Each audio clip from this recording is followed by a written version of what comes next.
President Obama just spoke about the growing Ebola outbreak, announcing that 3,000 members of the U.S. military will be heading to the hardest hit areas of Africa, just as a new warning from the World Health Organization is released today. Greta Cruz in our satellite center with more on that. Greta? That's right, Leon. The president spoke just a short time ago at the Centers for Disease Control. He says the U.S. has to lead a major international effort to get Ebola under control because he says it threatens not only people, but also entire national economies and security. The ramped-up U.S. response comes as the World Health Organization warns the number of Ebola cases in West Africa could start doubling every 3 weeks. These men and women and children are just sitting, waiting to die, right now. And it doesn't have to be this way.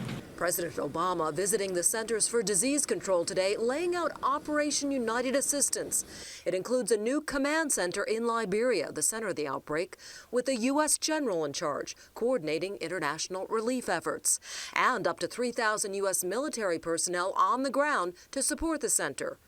Baltimore-based Holden Warren, working in Liberia with a nonprofit group, told us via Skype today hospitals are overflowing. The holding center couldn't even take our people because they had to clear out a bunch of bodies, and there was just a taxi sitting in front of the holding center with a dead body in the back. Well, they're telling people don't touch, but you have to watch your brother or your mother or your sister die the most horrible death, and there's nothing you can do. But the U.S. effort may help turn the tide as alarm grows on Capitol Hill. I believe that we should treat the Ebola epidemic as seriously as we treat the danger of ISIS. An emergency meeting of the UN Security Council is set for Thursday to address the Ebola crisis.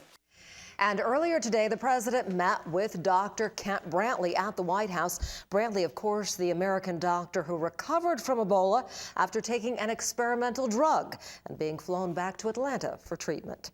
Live in the Satellite Center, Greta Cruz, ABC 7 News. All right.